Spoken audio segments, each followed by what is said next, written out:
I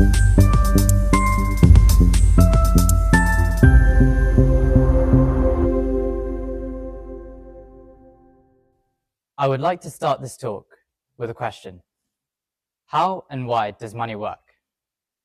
My name is Matthew Tharanil George, and in answering this question, I will not only outline the problem with modern money, but also propose a solution to it.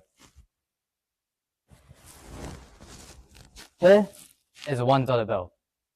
We use this kind of money all the time, whether it's for buying clothes, food, or even for leisure. It controls our standard of living and even our psychology. Well, not this kind of money. This was actually from my Monopoly set, and it's more or less worthless. But it begs the question, what gives pieces of paper or numbers on a bank account any real meaning at all? To answer this question, we need to go back in time and face a problem that our ancestors had to deal with, called the coincidence of wants problem. Imagine I was a fisherman and my neighbor was a farmer. If I wanted some vegetables from him, ideally, I'd trade him some of my fish. But what if he doesn't want fish? Money solves this problem. Money acts as a physical reminder of value, keeping track of who owes what. When I give my neighbor this money, he can now use it on whatever he'd like, not just fish.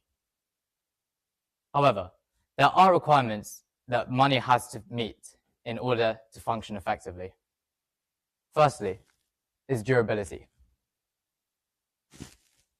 The currency, money must survive the test of time. It cannot rust or decay. This made a currency based on grain and livestock difficult historically, as it didn't last long enough to serve as a record of transaction. This is also why gold is considered a precious metal. It doesn't rust as easily as other metals do. Secondly, we have portability. Money must be easy to transport. In the 17th century, where trade became worldwide, gold and silver suffered in this respect. They required massive ships to be transported across waters, along with a military presence in order to deter pirates. Of course, these two are very expensive. Next up is scarcity. For a currency to be valuable, everybody can't have too much of it. When shells and beads were used in the past, people living near the coasts had a natural abundance of that currency, causing it to inflate their local economies and therefore causing the value to depreciate. On to uniformity. The currency must ensure that equal numbers have equal worth. When metal coins are around, their value is determined on their purity and their weight, which is quite difficult to do. Finally, we have divisibility. Currencies must be easy to split up for everyday transactions. This is why, in the 1970s, the British pound switched from its complex system of shillings and farthings in favor of the 100 pence decimal system. Now, let's look at our current situation. We are in the age of paper and digital money. It's much more durable, portable, divisible, and uniform than any previous currency.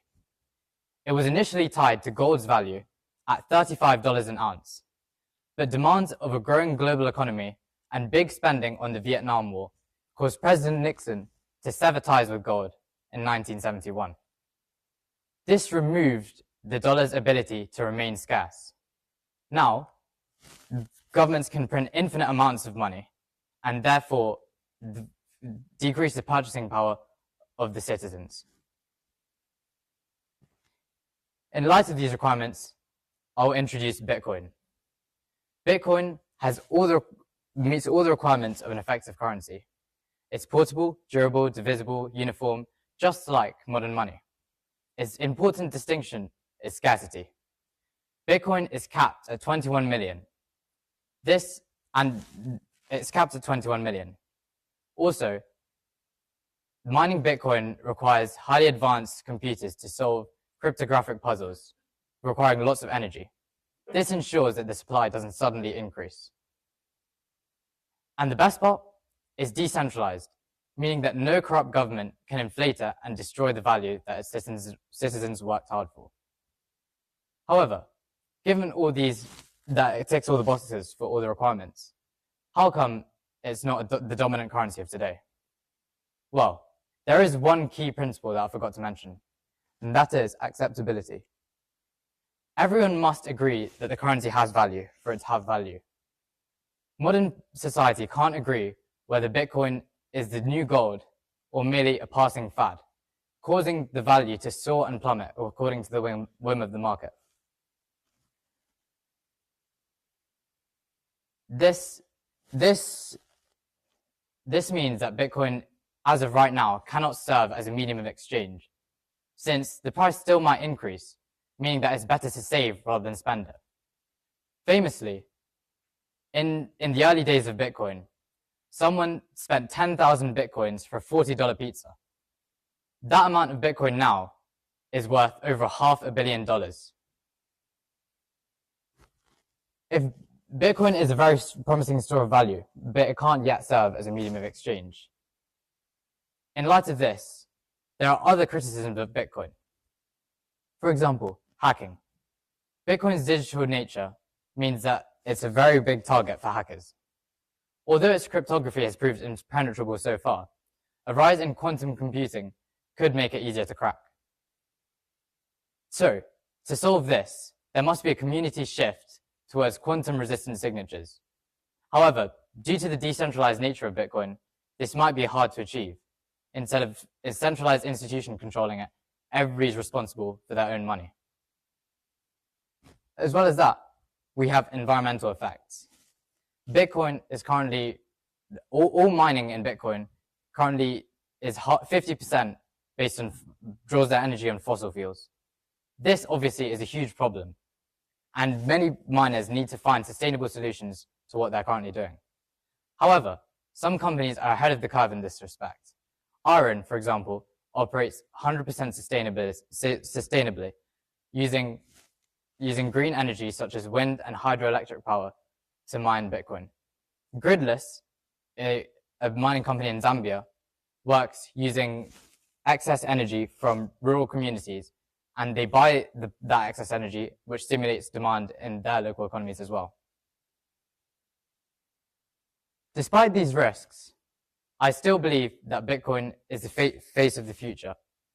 As long as the community works hard to make sure that Bitcoin can grow sustainably and reliably, we can protect the values and the requirements that Bitcoin fulfills and modern money fails to achieve. To end this talk, I would like to show you a picture of the product lifecycle. Many people believe that Bitcoin is past maturity and is a lost cause for hopeful investors. However, many, myself included, believe that Bitcoin has barely begun its journey to become the dominant currency for the next generation. Which of us is right? I will leave that for the future to decide. Thank you for listening.